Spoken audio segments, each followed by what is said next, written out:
लगा भी किसी प्रकार का संपूर्ण खुशहाली थी। लेकिन आज क्या कहते हैं, फिर के संसार की हालत क्या हो गई, भगवान कितना बदल गया है।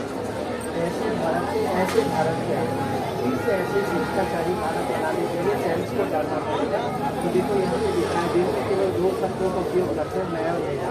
तो मैं में बोलने वाला, देखने वाला, सुनने वाला कौन है, वो चीज़ निकल जाती, फिर आँख देख नहीं पाती, बोल नहीं पाते, सुन नहीं पाते। तो मैं एक चेतन आत्मा है, इस शरीर एक आत्मा का पुतला है। तो 5 अंकों से नीचे तो सब है एक आत्मा है। तो आत्मा के साथ मन संस्कार है। जब आत्मा प्रवेश करती है तो चेतनता आ जाती है, निकल गई तो संस्कार है। तो शरीर एक कपड़ा के समान है और आत्मा उस कपड़े को धारण करती है। धारण करने का नाम जीवन, छोड़ने का नाम मृत्यु। क्योंकि अनवरत चलता रहता है। तो मन सोचता है, बुद्धि निर्णय करती है, जो कर्म करते हैं वो संस्कार बनता है। तो संस्कार हमारे साथ होते हैं। तो आत्मा का निवास स्थान भी है। जैसे गाड़ी का ड्राइवर आगे बैठता है, ऐसी आत्मा यहाँ से सारे शरीर को संचालित करते हैं। शरीर बदल सकते हैं लेकिन आत्मा वही रहती है। तो आत्मा इमोर्टल है, उसका पिता भी इमोर्टल, शरीर का पिता परमात्मा और आत्मा का पिता परमात्मा। तो परमात्मा कैसे है, वो दिखने में बिंदु है लेकिन गुणों में सिंधु है। प्यार का, शांति का, बनाने का सागर है। घोषणा, लाभ, रचना, सोचना ही होंगे सबका सागर है। जो पिता परमात्मा खुद आकर अपना परिचय देता है। जैसे माँ बाप अपने बच्चे को कहते हैं, बेटा जी चाची है, जो चाचा है, जो मामा है, बताते हैं। ऐसे भगवान स्वयं अपना परिचय देता है। उसका एक नाम स्वयं हुआ है। तो वो आकर बताता है कि भगवान इसको कहेंगे तो श्रद्धा माननी होगी, जन्म मरण से जाना होगा, सर्व शक्तिवान होगा, उसका न माता न पिता न गुरु, वो सर्वोपरि होगा, वो परमात्मा है। अब देखो मैंने माना सपोज दैट बराबर इतना, ऐसे मैंने माना कि परमात्मा शिव है। अब देखो शिव को कैसे शब्द माना, श्री राम ने गंगा को चढ़ाई किया तो क्या बना, शिवलिंग बनाया तो कहा रामेश्वर, वृंदावन जाओ तो कहते हैं जगदीश्वर, ईश्वर मसीह कहते हैं God is life, Guru Nanak कहते हैं ओंकार नाम सत्य। जापान में बहुत धनी के लोग हैं, चिंतन चुकी नाम का पत्थर है। जैसे बहुत लोग जीवोगा कहते हैं, जीवोगा माने क्या होता है, कल्याण। शिव माने क्या होता है, कल्याणकारी। मुसलमान भाई उसे क्या कहते हैं, हम लोग क्या कहते हैं, तमसो में ज्योतिर्गमन। ये प्रभु परमात्मा हमें अंधकार से प्रकाश में ले गई। केवल भाषा बदल गई लेकिन मान तो एक ही तो रहे। तो उनका नाम पड़ गया विश्वनाथ, क्योंकि विश्व के लोगों ने माना तो उनको विश्वनाथ कहते हैं। हम लोगों का जैसा नाम वैसा काम नहीं है, लेकिन परमात्मा का जैसा नाम है वैसा काम है। तो परमात्मा का नाम विश्वनाथ है तो विश्व के लोगों ने माना सोमनाथ। सोम माने अमृत प्रदान करने वाला। तो कौन सा अमृत प्रदान करता है, हम आत्माओं को बताते हैं कि ये आत्मा तुम अजर अमर अविनाशी हो, तुम्हें आग जला नहीं सकती, सुखा नहीं सकते, पानी डुबो नहीं सकता, हवा सुखा नहीं सकती। तो मैं वही आत्मा अमृत प्रदान करता है। जैसे अमरनाथ बाबा ने पार्वती को अमर कथा सुनाई, अब उनकी पत्नी को आगे अमर की, तो किसको अमर कथा सुनाई, हम आत्मा की पार्वती को, तुम भी अविनाशी हो, मेरी संतान हो। तो प्राय सभी धर्मों के लोग परमात्मा को निराकार अध्यात्म अशरीरी मानते हैं। शिवलिंग ज्योतिर्लिंग परमात्मा की यादगार भारत के कोने कोने तथा भिन्न भिन्न देशों में पाई जाती है। परमात्मा ही हम सर्व आत्माओं के परम पिता, परम शिक्षक, परम सदगुरु है। उनको ही याद करने से हम पापों से मुक्त हो सकते हैं और कोई साधन नहीं है। हम याद कहाँ करें, कहते भाई कहाँ करें, भगवान को सब कहते याद करो लेकिन कहाँ करें। तो यहाँ दिखाया परमात्मा का धाम 3 लोग साकार, जहाँ काम करती है वो सब साकारी बने। इसके ऊपर क्या है, सितारे इससे भी पारे ब्रह्मापुरी विष्णुपुरी संगत आकारी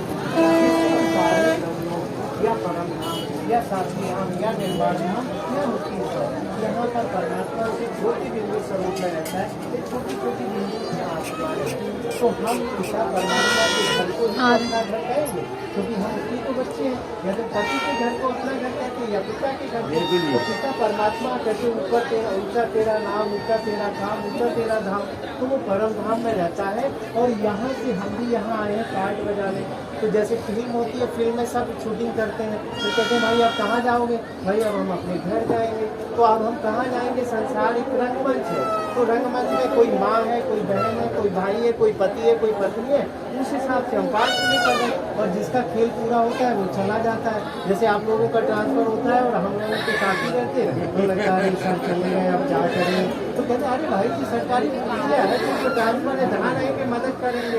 इसी प्रकार से सुप्रीम सरकार है, आत्माओं को भेजा है इस संसार में, ट्रांसफर सबका नेचुरल होता है, और ट्रांसफर आए तो फिर चले जाए, बस ट्रांसफर होता है। ऑल फैसिलिटीज आपको दूसरी जगह मिल जाती है। ये संसार जिस संसार आपका पद है, ठीक उसी अनुसार जिस संसार हमारे घर में, उस संसार हमें जन्म में जाता है, जाति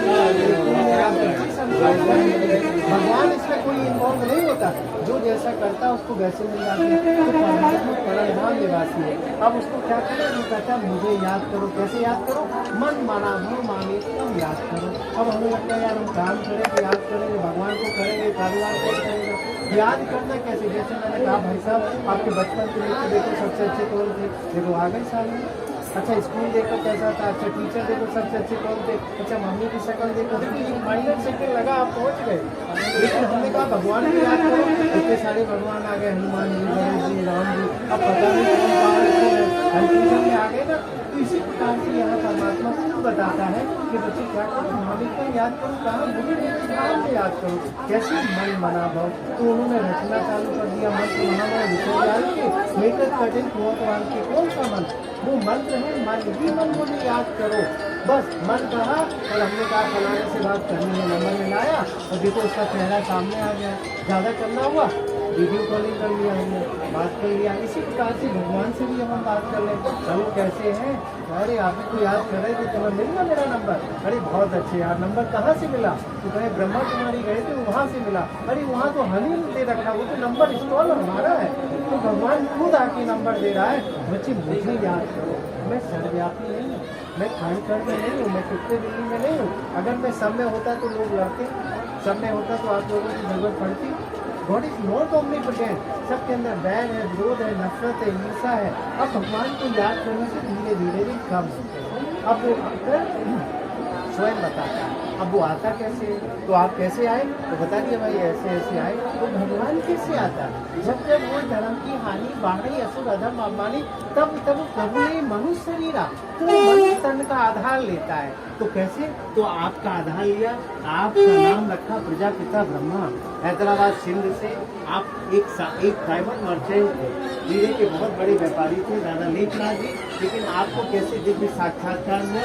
साक्षात्कार के माध्यम से सारे पिक्चर बनवाए, वो कहा जन जन को बता दो कि ये कोई भगवान नहीं है, ये कोई देवता नहीं है, एक जन साधारण जैसे कोई पढ़ लिख के ऑफिसर बन जाता है तो 2 ही हाथ पैर वाले, लेकिन वो ऑफिसर बन गया। अरे सर आप तो ऑफिसर बन गए, अब मालूम है कि ऑफिसर पढ़ के बना। इसी प्रकार से इनके तंत्र का आधार लिया, इनका नाम ब्रह्मा रखा, इनके माध्यम से सारे पिक्चर बनवा, कहा जन जन को बता दो। तो आप लाइक डिवोटी आप बीच में भी समर्पित होके, और आज ये संस्था 147 देशों में है, और भारत के प्रत्येक शहर में और छोटे बड़े गाँव में भी कोशिश किया जा रहा है कि जन जन को ये चीज़ मिले।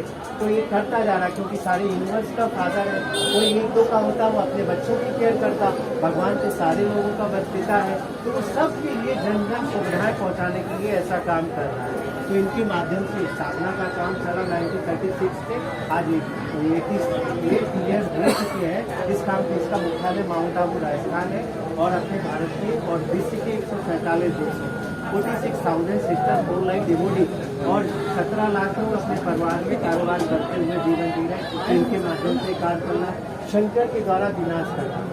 अब देखो एक तरफ धर्म की स्थापना, यानी धर्म का कारोबार कितना जोरों से, जो कभी घंटी नहीं बजाते थे पूजा में, वो सब करने लगे, और जो कभी उल्टे काम नहीं सुने होंगे वो सब होने लगे। क्योंकि यार दिन दहाड़े में क्या होने लगा, तो दोनों काम समान रूप से चल रहे, एक तरफ स्थापना का, एक तरफ विनाश का, मारामारी का, लूटामारी का, और धर्म का चर्चा। हर गली में आपको छूटे आराम मिल जाएंगे, लेकिन हर जगह काम कैसे होने लगे? पहले एक बंदे दूर हुआ करता था, 1-8 मर्डर हो जाते थे, जैसे आज यार खाना नहीं खवा। अब कहीं कुछ हो जाता है तो क्या कहते हैं, खा पी के जाओ, पता नहीं कब तक निपटे। बिल्कुल सही, बिल्कुल सही, बिल्कुल ऐसी स्थितियाँ हो गई। तो ये सारी स्थितियाँ प्रैक्टिकल है।